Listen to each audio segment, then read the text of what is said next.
One good thing about the game is that the technical machines, also known as TMs, are infinite use this time around, which is really good on its own. However, the new TM selection is pathetic. They removed many of the greatest moves introduced in 4th generation and replaced them with the worst moves in 5th generation. For example, TM51 used to contain Roost, an amazing, recovering for flying types, has been replaced by Ally Switch, a very situational move solely for double and triple battles. TM59 used to contain Dragon Pulse, a very powerful special dragon move. It now contains Incinerate, a horrible and incredibly weak fire move that just burns berries. Pathetic. It's even weaker than Ember, which is just sad. What were GameFreak thinking? TM76 used to contain Stealth Rock, the most popular and devastating entry hazard move in the game. Now it contains Struggle Hug, an extremely worthless, weak, and pathetic special hug move. What is this? Who decided on this horrendous change? It's like replacing chocolate syrup on your ice cream with tar. TM79 used to contain Dark Pulse, the definitive dark special move. Now it contains Frost Breath, which is just a poor man's Ice Beam, which is still a TM in this generation, which raises the question of why replacing a good move with a pathetic move that is inferior. Also, they added a new TM34 Sludge Wave, but they kept TM36's Sludge Bomb, which is redundant, given that Sludge Wave is slightly stronger than Sludge Bomb and they're both poison special moves. They even made an event-only TM95, which contains Snarl, which is a really weak dark special move. Why bother have such a bad move as a secret to obtain? And speaking of terrible moves, GameFreak really dropped the ball with most of the new moves in this generation. Drill Run is just a weaker Earthquake, and the only Pokemon that learns Drill Run and not Earthquake is Fearow. Bulldoze is even worse. Smackdown is mostly useless. It works best for levitators and not flying types, because you can reach his Rock Slide instead, which is much better. Synchronize is a really horrible psychic move that only targets Pokemon of the same type. Most of the Pokemon that learn the move are normal or psychic, no poison or fighting type can learn this. Storm Throw is just like Frost Breath, that it's just inferior to other fighting moves. Simple Beam is just a bad worry seed that can backfire if your opponent's stat boosts. Chip Away is too weak to be ineffective. Inferno is just special fire-type dynamic punch. Nobody with no guard learns this. Electrode is just a electric-type icy wind. Heart Stem is just terrible.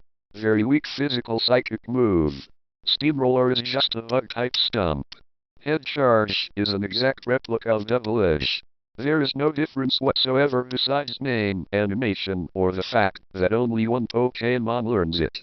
Glaceon is Icy Wind with a 10 power increase. If you will power up one move, why not up it to 95 instead of 65? Especially for a legendary Pokemon that is a third counterpart to Reshiram and Zekrom. And those hidden Ice-type 140 power attacks, Ice Burn and Free Shock, take 2 turns to use and fail miserably because of that. Why couldn't we get a much wider selection of moves? How about better special fighting attacks so we don't have to use Focus Blast? How about an alternative to Earth Power for many Pokemon to use that cannot learn the move so they could have a special equivalent to Earthquake? How about making better fire moves than Inferno or Incinerate? What about Fire-type Wild Charge kind of move? Why does Kyurem have to be shafted into getting terrible signature moves? What about ways to counter Salamence, Garchomp, and Scizor so they don't have to be broken like they are already? Why not balance Stealth Rock to be less damaging and add more ways to remove that, instead of removing it as a TM and leaving it unchanged while we get the Struggle Hug debacle in its place? Taking it out as TM will not prevent people from transferring Pokemon over that are taught in the much better Generation 4. And speaking of transferring Pokemon over, they really failed with a Poke transfer. In Generation 4 they had a feature that migrated Pokemon from Generation 3 and sent them to Palkia for you to obtain. It was done well, mostly because all you had to do is find them, although Surf may be required for water types. Not to mention they allowed you attach items to your Pokemon that you send. In Pokemon Black and White, they put out a new system, which is pathetic. First off, to obtain them, you must pick out 6 Pokemon, and then you must participate in some kind of crappy minigame that has horrible hit detection and really bad aiming mechanics. It's very boring and frustrating.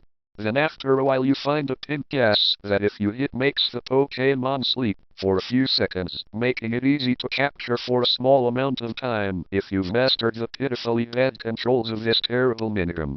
If you don't catch all the Pokemon in the time limit, you only import the ones caught. Which means, if miss any, you have to do it again. The worst part is that you cannot import held items anymore. All the items stay in your 4th generation game. What is the point of excluding items? It only makes it more frustrating, because you will have to collect all the items all over again in the new game. Especially given the fact that there is no EV reducing berries available in the game for competitive players. Importing Pokemon with held items worked well in the previous generation. Why did they need to ruin that? There is also no auto-leveling anymore for full battles on Wi-Fi or anything. This was a great feature that debuted in Diamond and Pearl, which carried over in Platinum as well as Heart Gold and Soul Silver. Why did GameFreak do this? This means, if you want to battle competitively, you must tediously level your Pokemon to level 100 or hack.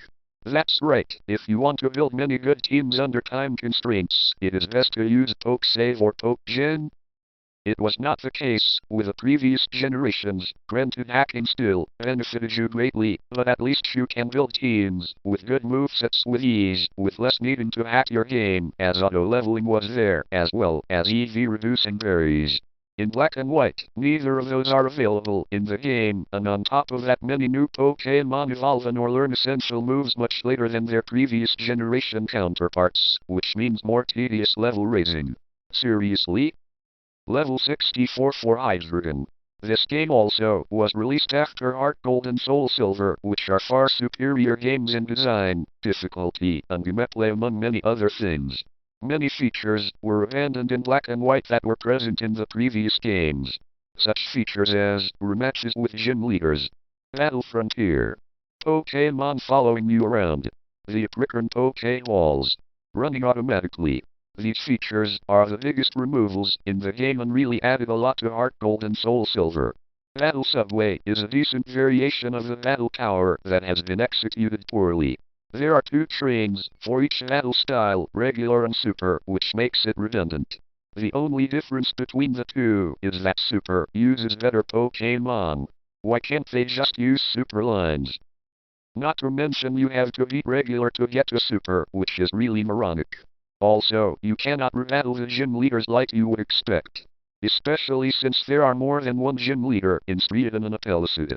Coding some teams and making some events to allow rebattling would have not been too hard.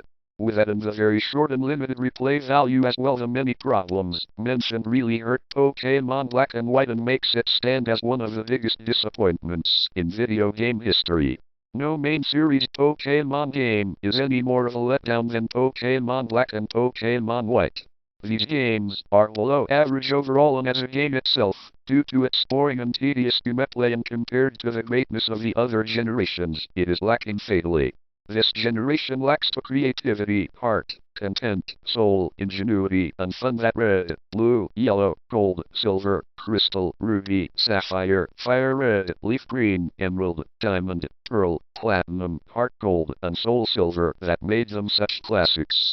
We went from a content-filled adventure with many amazing Pokemon to catch, train, love, appreciate, and use, to a short, pitifully weak, content-lacking, or fest, with strictly only new Pokemon, half of which are horrible and mediocre at best, with only a small handful of good Pokemon. When I first beat Red, I felt I was the best Pokemon trainer in the world. Beating every subsequent generation also gives away the feeling, because the challenge was there. Even though the games are easy enough to beat, the games did present enough challenge to give that sort of feeling. Beating Black and White does not give that feeling when completed. Instead, I feel like I just defeated trainers below my league and the final boss is not that good, because I had to catch a legendary at my side before I finished the game. I never caught legendary Pokemon until I beat the game, but now I forced my story to get Reshiram or Zekrom, just so I can fight N and his legendary. That was a neat idea, but I still have the legendary afterwards to fight Ghetsis. Couldn't the game designers make the legendary go in a box afterwards? This destroys the feeling of accomplishment. The game constantly holds your hand throughout the game, with really easy boss fights and cheap gimmicks that destroy the challenge. It turns from an easy but enjoyable game into an incredibly weak and reasonable game you can complete easily that insults your skills as a gamer. I had more of a challenge, going through Streets of Rage 2 on very easy. To receive any real challenge you must hack the game and fix the problems GameFreak left us and avoid obtaining Darmanitan. To cater to the young kids that cannot beat any Pokemon games, they have dumbed down the game so a 5-year-old can speedrun the game and leaving the more mature gamers that have supported the series for 15 years in the dust. GameFreak has totally ruined this amazing franchise. Junichi Mizuta owes the entire Pokemon fanbase an apology for this massive letdown. These games are the Star Wars prequels of the franchise. Black and White is the Phantom Menace of the Pokemon series. Sure, there are Pokemon games that are bad, but GameFreak promised a revolution with Generation 5. They promised to change the series, instead we get many aesthetic changes and no fundamental mechanic improvements that I expect to happen. Black and White is a very dull experience from beginning to end, and it's not like Pokemon Wrench and Rumble, which are side games. This is a main series entry and it has so many missteps and failures, it is much more tarnishing to the Pokemon name, simply for the significance. I have played Pokemon since 1998 and supported games ever since. I bought every Pokemon main series game and still own them to this day. I consistently back up my old batteries for the old games. I have completed the Pokédex in every generation. I have attended Pokemon events regularly. I have lost friends because they wanted to move on to Yu-Gi-Oh! And I was loyal to Pokemon no matter what. I watched the show from the original series to Sinnoh League Victors. I have tons of Pokemon cards and many ultra rares like Shining Pokemon, EX, Level X, Star, Prime, Legend, and Alpha Lithograph. Many of my games have over 500 hours played. I have caught over 30 shinies in the game's total, some by chaining and Mizuta method. I am a Pokemon veteran since the beginning and I know what is a good Pokemon game and Black and White are bad games. I am thoroughly disappointed by this generation and I think my fandom in Pokemon is dying. I had high expectations and now I feel Pokemon has jumped the shark. Hopefully the series can recover from the letdown that has been brought upon me. I just hope for anything even slight improvement over the inadequateness known as Black and White. In other words, the games are the epitome of epic fail.